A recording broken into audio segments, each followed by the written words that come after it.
ലോകത്തെ സകല ജനങ്ങളും ഇസ്ലാമിൻ്റെ കീഴിലാകുകയും അവരുടെ ഒരു കാലിഫേറ്റ് സ്ഥാപിക്കുകയും ചെയ്യുക എന്നുള്ളതാണ്. അതിൻ്റെ ഉള്ളിൽ മാത്രം ഭരണം നടത്തുക എന്നുള്ളതാണ് അവരുടെ ഒരു ലക്ഷ്യം. ശരിക്കും ഒരു ഇസ്ലാം വിരുദ്ധനാണോ താങ്കൾ? അതിപ്പോൾ നമ്മൾ ക്രിസ്ത്യൻ ആയാലും ഞാൻ പറയും lot of crypto Christians are there. അതായത് ഇപ്പോൾ ക്രിസ്ത്യൻ വിഭാഗം പലപ്പോഴും പറയുന്നത് അവർ 2% ഉള്ളൂ എന്നുള്ളതാണ്. പക്ഷേ ദേ ആർ നോട്ട് 2% അല്ല, അവർ 15-16% ഉണ്ട് ഇന്ത്യയിൽ. ഇതെല്ലാം പറയുന്നത് ഖുർആൻ കോട്ട് ചെയ്തിട്ടും കൂടിയാണ്. അല്ല, ഖുർആൻ കോട്ട് ചെയ്യേണ്ട സമയത്ത് നമ്മൾ കൂട്ടിയും. അപ്പോൾ ശരിക്കും പറഞ്ഞാൽ താലിബാൻ ഇപ്പോൾ അഫ്ഗാനിസ്ഥാനിൽ ചെയ്യുന്നതാണ് അതിൽ കറക്റ്റായിട്ടുള്ളത്. ഇപ്പോൾ കുറേ കാര്യങ്ങൾ ഞാൻ എൻ്റെ 2 ബുക്കിൽ പറഞ്ഞിട്ടുണ്ട്. എൻ്റെ പോലീസ് ജീവിതവും അതുപോലെ പറയാൻ ബാക്കി വെച്ചത്, ലോകസമസ്ത സുഖിനോ ഭവന്തു, അതുപോലെ ഉള്ള എല്ലാ കാര്യങ്ങളും മറ്റുള്ളവർക്ക് വേണ്ടി ചെയ്യുന്ന ഒരു സമൂഹമാണ് ഏറ്റവും ഹാർഡ് കോർ ഹിന്ദു എന്ന് പറയുന്നത്. ഇപ്പോൾ സാറിൻ്റെ സർവീസിൽ സാറിന് ഏറ്റവും അടുപ്പം തോന്നിയ, ഇഷ്ടം തോന്നിയ ഒരു കേസ് ഏതായിരുന്നു? ഏറ്റവും മാനസികമായിട്ടും ഒക്കെ. അല്ല, അത് എനിക്ക് തോന്നുന്നു ആട് തേക്ക് മാഞ്ചിയം കേസുകളൊക്കെ ആയിരിക്കും. കാരണം അതെന്താണെന്ന് വെച്ചാൽ കോടിക്കണക്കിന് രൂപ ആൾക്കാരെ പറ്റിക്കപ്പെടുന്ന കേസുകളായിരുന്നു. അപ്പോൾ അത് എൻ്റെ എക്കണോമിക്സ് ബാക്ക്ഗ്രൗണ്ട് വെച്ച് ഞാനത് പിടിച്ച് കോച്ച് കമ്മീഷണറായിരിക്കുമ്പോൾ ലക്ഷക്കണക്കിന് രൂപ ആൾക്കാരെ രക്ഷിച്ചു കൊണ്ടുപോയ, അല്ലെങ്കിൽ അത് അത്രയും കോടി രൂപ അത് പോകുമായിരുന്നു. അത് നിർത്താൻ പറ്റിയെന്നുള്ളതൊക്കെയാണ് നമുക്കൊരു സന്തോഷം തോന്നുന്നത്. അതുപോലെ ലിസ് കേസ്, അത് ഇതുപോലെ വലിയൊരു തട്ടിപ്പായിരുന്നു. അതിൽ വളരെ പ്രമുഖർ പലരും ഉണ്ടായിട്ട് പോലും നമുക്കത് എടുക്കാൻ പറ്റി. അങ്ങനെയുള്ള കേസുകളുണ്ട്. അതുപോലെ അങ്ങനെയുള്ള കേസുകൾ ഒരു സാമ്പത്തികമായിട്ട് സമൂഹത്തിനെ വളരെയധികം പിടിക്കുന്ന കേസുകൾ അങ്ങനെയുള്ളതുണ്ട്. പിന്നെ ഈ പറയുന്ന പോലെയുള്ള കുട്ടികളെയൊക്കെ സേവ് ചെയ്ത കേസുകൾ, അങ്ങനെ കുറേ ഉണ്ട്. അങ്ങനത്തെ കുറേ കേസുകളുണ്ട്. പിന്നെ ഉണ്ട് ഇപ്പോൾ കുറേ കാര്യങ്ങൾ ഞാൻ എൻ്റെ 2 ബുക്കിൽ പറഞ്ഞിട്ടുണ്ട്. എൻ്റെ പോലീസ് ജീവിതവും അതുപോലെ പറയാൻ ബാക്കി വെച്ചത്, അതിൽ 2ലും ഇതുണ്ട്. പക്ഷേ ഞാൻ പോലീസിൽ വളരെ കുറവ് കാലം ഉണ്ടായത്, ഞാൻ കൂടുതൽ കാലം ഉണ്ടായത് മറ്റ് ഔട്ട്സൈഡ് പോലീസാണ്. ഇപ്പോൾ KSRTCയിലൊക്കെ 4 വർഷം ഇരുന്ന സമയം എനിക്ക് ഞാൻ അത്രയധികം നേരം ഇവിടുന്ന് 8 മണിക്ക് പോകും, വൈകിട്ട് പിന്നെ രാത്രി 11-12 മണിക്ക് വരിക. അപ്പോൾ ആ സമയം മുഴുവൻ നമ്മൾ വർക്ക് ചെയ്യുമായിരുന്നു. അതിനെ ആൾമോസ്റ്റ് സേവ് ചെയ്ത് കൊണ്ടുവന്നതായിരുന്നു. അവിടുത്തെ ജീവനക്കാരുമായിട്ട് എനിക്ക് വളരെ നല്ല റിലേഷൻഷിപ്പായിരുന്നു. ഇപ്പോഴും KSRTCയിലെ ആൾക്കാർ പ്രശ്നം വരുമ്പോഴോ അല്ലെങ്കിൽ വേറെ കാര്യങ്ങൾ നടക്കുമ്പോഴോ എന്നെ വിളിക്കുന്നവർ 100 കണക്കിന് പേരുണ്ട്. അന്നുള്ള ആൾക്കാർ ഇപ്പോഴും. ഗതാഗത വകുപ്പ് മന്ത്രിയായിട്ട് ചെറിയ ക്ലാഷസ് ഒക്കെ ഉണ്ടായിട്ടുണ്ടല്ലോ ഇടയ്ക്കൊക്കെ.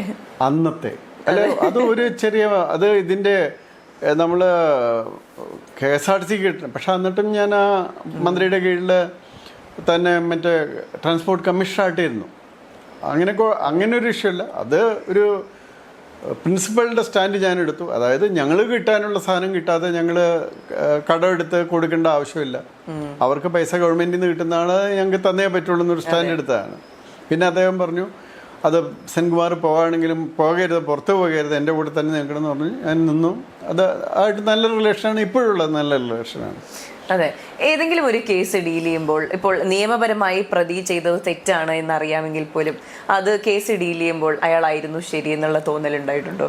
അങ്ങനെ എനിക്ക് പെട്ടെന്ന് പറയാൻ പറ്റില്ല. ധാർമ്മികമായി ചിന്തിക്കുമ്പോൾ അയാൾ ചെയ്തതിൽ തെറ്റില്ലായിരുന്നു, പക്ഷെ നിയമപരമായി അത് തെറ്റാണ് എന്ന് തോന്നുന്ന ഒരു സംഭവം അങ്ങനെ കാണും. പക്ഷെ എനിക്ക് ഇമ്മീഡിയറ്റ് ആയിട്ട് പറയാൻ പറ്റില്ല. അങ്ങനെയുള്ള സംഭവങ്ങൾ നേരിടേണ്ടി വന്നിട്ടുണ്ട്. അല്ല, അങ്ങനെയുള്ള സംഭവങ്ങൾ നമുക്ക് തോന്നും.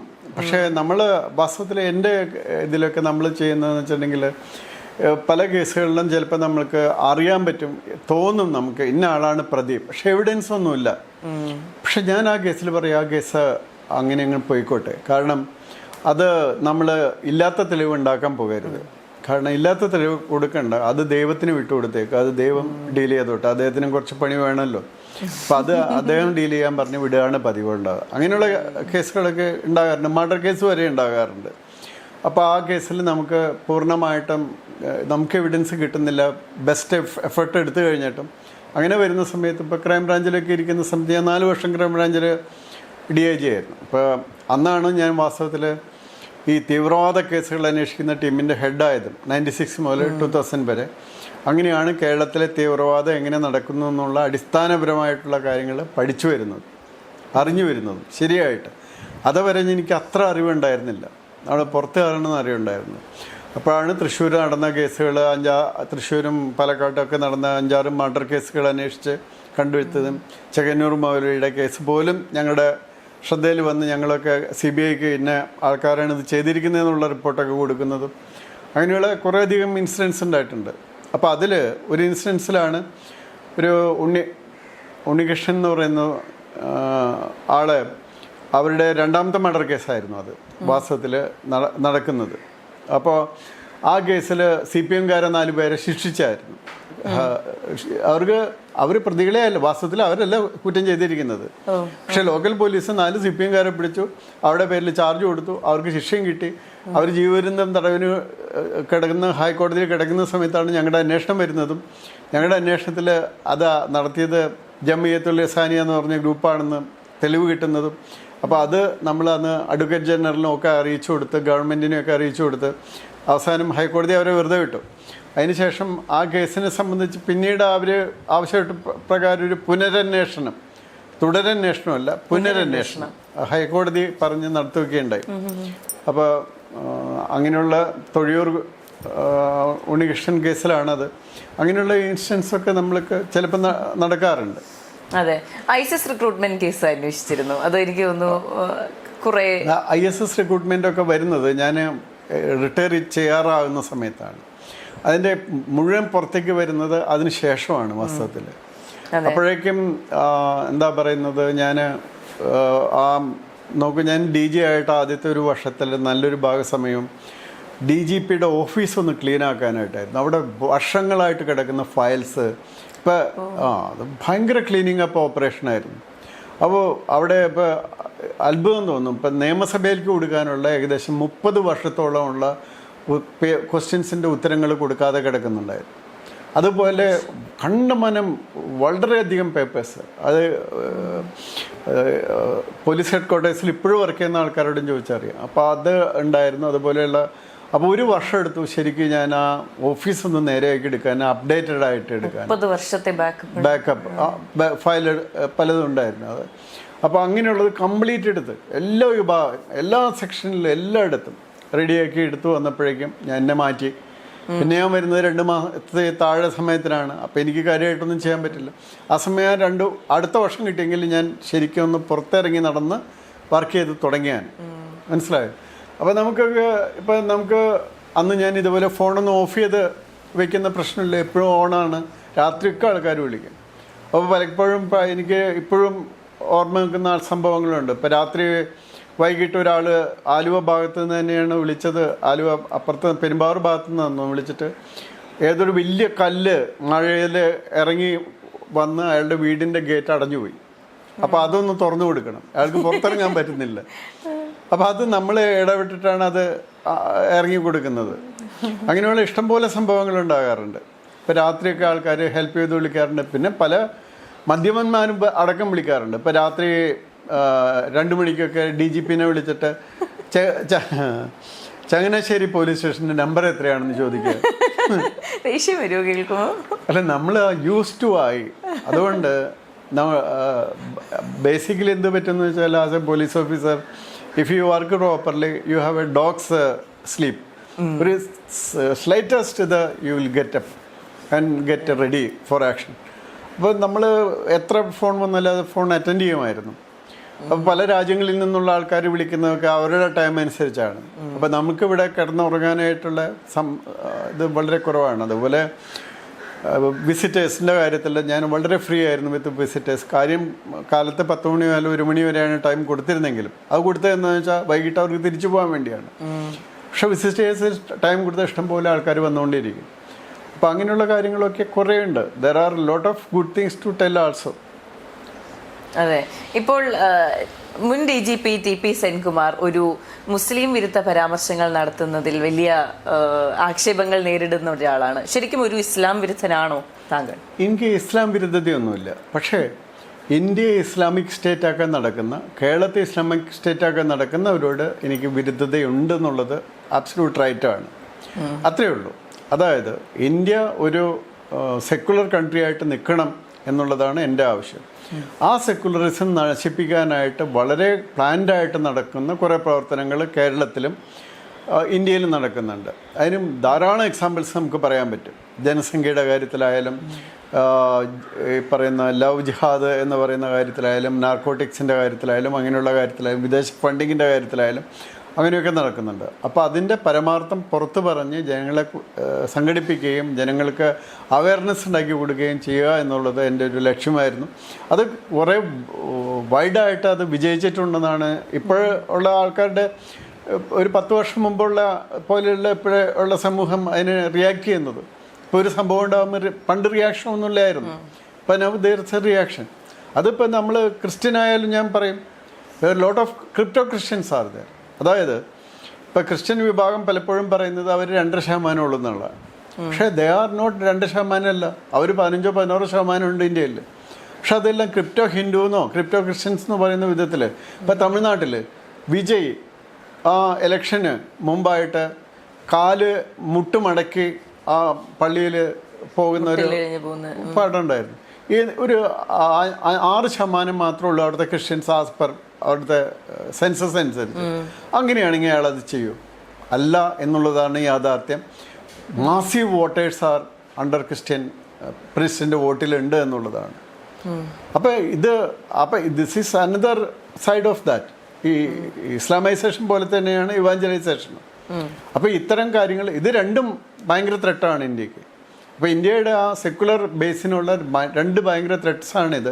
അപ്പോൾ അതിന് എനിക്ക് വ്യക്തമായിട്ട് അറിവ് ഉള്ളതുകൊണ്ട് ഞാൻ തീർച്ചയായിട്ടും ബാക്കിയുള്ളവരെ അവെയറാക്കാൻ ശ്രമിക്കുക എന്നുള്ളത് എൻ്റെ ഒരു എന്താണ് as A human being it is my duty.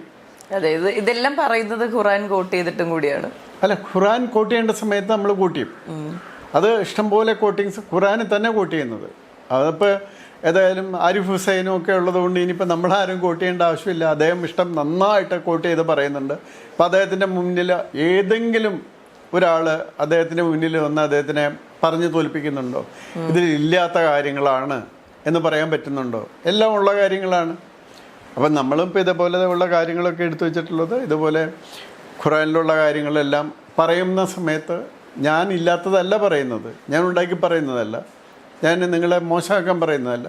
ഇതാണ് നിങ്ങളുടെ ഖുറാൻ എഴുതി വെച്ചിരിക്കുന്നത് എന്ന് വായിക്കുകയാണ്. അപ്പം എൻ്റെ കയ്യിൽ തന്നെ 3 ഖുറാൻ്റെ ബുക്ക് ഇരിപ്പുണ്ട്. അപ്പോൾ അത് 3 പ്രാവശ്യം വായിച്ചു കഴിഞ്ഞതാണ് മലയാളത്തിലുള്ളത്. അപ്പോഴാണ് എനിക്കിത് മനസ്സിലായത് ഈ പറയുന്നതൊക്കെ ഇങ്ങനെയുള്ളതാണെന്നുള്ളത്. അപ്പോൾ അതുകൊണ്ട് നമ്മൾക്ക് അതിൽ നിന്ന് കൃത്യമായിട്ട് പറയാൻ പറ്റും ഇതാണ് നിങ്ങളോട് പറഞ്ഞിട്ടുള്ളത്. അപ്പോൾ ശരിക്കും പറഞ്ഞാൽ താലിബാൻ ഇപ്പോൾ അഫ്ഗാനിസ്ഥാനിൽ ചെയ്യുന്നതാണ് അതിൽ കറക്റ്റായിട്ടുള്ളത്. അതിന് കുറ്റം പറയാൻ പറ്റില്ല. കാരണം അതിലെന്തോ പറഞ്ഞിരിക്കുന്നു, അതാണ് അവരവിടെ നടപ്പാക്കുന്നത്. അതെ. അപ്പോൾ അക്രമങ്ങൾ ഉണ്ടാക്കാൻ അവർ ശ്രമങ്ങൾ നടത്തുന്നുണ്ട്. അതിൻ്റെ തെളിവുകൾ ഖുറാനിൽ തന്നെ ഉണ്ട് എന്നാണ് പറയുന്നത്. അല്ല, അവർക്ക് it is A pan Islamic എന്താണ് പറയുന്നത് പൊളിറ്റിക്കൽ ഇസ്ലാം. അതായത് ലോകത്തെ സകല ജനങ്ങളും ഇസ്ലാമിൻ്റെ കീഴിലാകുകയും അവരുടെ ഒരു കാലിഫേറ്റ് സ്ഥാപിക്കുകയും ചെയ്യുക എന്നുള്ളതാണ്. അതിൻ്റെ ഉള്ളിൽ മാത്രം ഭരണം നടത്തുക എന്നുള്ളതാണ് അവരുടെ ഒരു ലക്ഷ്യം. അൾട്ടിമേറ്റ്ലി അങ്ങനെയുള്ള ഒരു വിഭാഗമുണ്ട് നന്നായിട്ട് വർക്ക് ചെയ്യുന്നത്. അപ്പോൾ അതിൽ സാധാരണക്കാരായ മറ്റുള്ളവർ അതിനെ എതിർക്കാനുള്ള മടി പലപ്പോഴും അവർ കാണിക്കുന്നുണ്ടെന്നുള്ളതിന് ഒരു യാഥാർത്ഥ്യമാണ്. അപ്പോൾ അതും കൂടി നമ്മൾ പുറത്ത് അവരെന്തുകൊണ്ട് അതിനെ പ്രോപ്പറായിട്ട് എതിർക്കുന്നില്ല? ഇങ്ങനൊരു കാര്യം നടക്കുന്ന സമയത്ത് അതിനെ എതിർക്കണ്ടേ? അതും നടക്കുന്നില്ല. അപ്പം അതുകൂടി നമ്മൾ കാണിച്ചു കൊടുക്കുന്നു എന്നുള്ളതുള്ളൂ. ഇതുപോലെയാണ് ക്രിസ്ത്യാനിറ്റിയുടെ കാര്യത്തിലും വരുന്നത്. ഞാനത് ഇപ്പോൾ മതപരിവർത്തനത്തിന് എതിരായിട്ട് നടക്കുന്ന അങ്ങനെ ചെയ്യുകയാണെങ്കിൽ അതിനെ തീർത്തും ശക്തമായിട്ട് എതിരായിട്ട് തന്നെ പ്രവർത്തിക്കും. അതിനൊന്നും നമുക്ക് യാതൊരു മടിയുമില്ല. കാരണം അല്ലെങ്കിൽ ഇന്ത്യയുടെ secularism will be in danger, India's democracy will be in danger. ഇപ്പോൾ സെക്യുലറിസം ഉയർത്തിപ്പിടിക്കണമെന്ന് പറയുമ്പോഴും അത് ഇന്ത്യ ഒരു ഇസ്ലാം രാജ്യമാകരുതെന്നും അതുപോലെ തന്നെ ഒരു ഹൈന്ദവ രാജ്യമാകരുതും എന്നുമില്ല. അതിൽ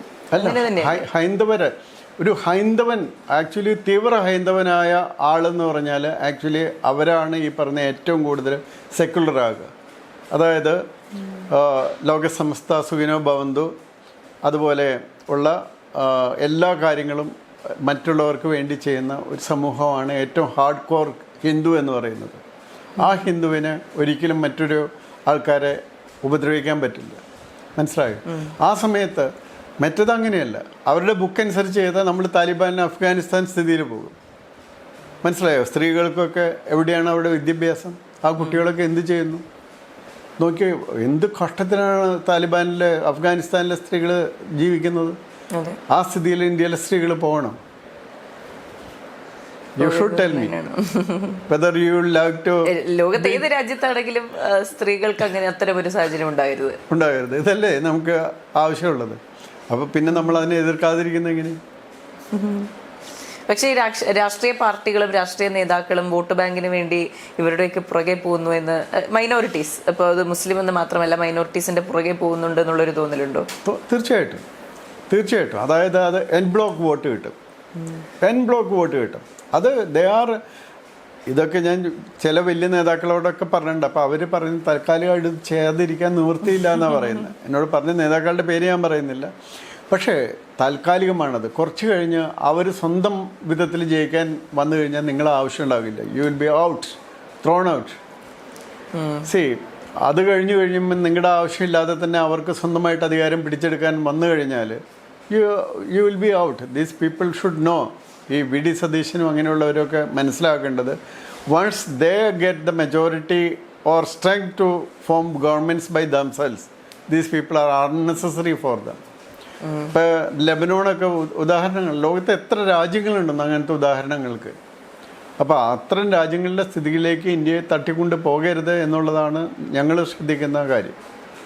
അതെ, ഇപ്പോൾ മുൻ DGP ആയ ഒരു പോലീസുകാരനായ TP സെൻകുമാർ സാർ, എക്കണോമിസ്റ്റായ TP സെൻകുമാർ സാർ, അതല്ലെങ്കിൽ ഇപ്പോൾ ചെയ്യുന്നത് പോലെ അല്ലെങ്കിൽ മുമ്പ് ചെയ്തുകൊണ്ടിരുന്നത് പോലെ കാര്യങ്ങൾ പഠിച്ചവതരിപ്പിക്കുന്ന സാർ, ഇതിലേതാണ് താങ്കൾക്ക് ഏറ്റവും ഇഷ്ടമുള്ള ഫേസ്? എനിക്ക് ഒരു എക്കണോമിസ്റ്റ് ആയിട്ടുള്ള ആളാണ് എനിക്ക് കൂടുതൽ ഇഷ്ടമായിട്ടുള്ളത്. അവിടെയാണ് സന്തോഷം കണ്ടെത്താൻ സാധിക്കുന്നത്. അവിടെയാണ് കൂടുതൽ ഇതുള്ളത്. ഇപ്പം നമ്മൾ ഇതിലില്ലാന്ന് തോന്നുന്നു ആ ബുക്ക്. ഞങ്ങൾ ഗവൺമെൻറ്റിൻ്റെ 11 വർഷത്തെ വർക്ക് ഉണ്ടായിരുന്നു. അത് 12 വർഷത്തേക്കുള്ള കേന്ദ്ര ഗവൺമെൻറ്റിൻ്റെ വർക്കുകളുടെ കംപ്ലീറ്റ് സ്കീംസാണ്. ഇത് ഇംഗ്ലീഷിലാണ്. അപ്പോൾ ഇതിൽ ഞാൻ തയ്യാറാക്കിയിരിക്കുന്നത് എങ്ങനെയാണെന്ന് വെച്ചാൽ, എന്തെല്ലാമാണ് ബെനിഫിഷ്യലായിട്ട് ഗവൺമെൻറ് നടപ്പാക്കിയിരിക്കുന്നത്. അതിൽ ചില സ്കീംസ് ഉണ്ട്. അപ്പോൾ അത് എങ്ങനെ അവൈൽ ചെയ്യാം, അങ്ങനെ അതുകൂടി പറഞ്ഞു കൊടുക്കുന്നുണ്ട്. ഇപ്പോൾ ഒരു സ്കീം മാത്രം പറഞ്ഞാൽ പോരല്ലോ, അതിൽ ഇത്ര കോടി രൂപ ചിലവ് ചെയ്തു, ഇത്ര ആൾക്കാർക്ക് കിട്ടിയെന്ന് കൂടാതെ ആ സ്കീം നമ്മൾക്ക് എങ്ങനെ അവൈൽ ചെയ്യാൻ പറ്റും അതുകൂടി പറഞ്ഞു കൊടുക്കുകയാണ്. അപ്പോൾ അങ്ങനെ ഒരു ബുക്ക് കൂടി ഞാൻ ഇപ്പോൾ മെയ് ജൂൺ ആകാറാകുമ്പോഴേക്കും 12 വർഷം ആകുകയാണ് കേന്ദ്ര ഗവൺമെൻറ്റിന്.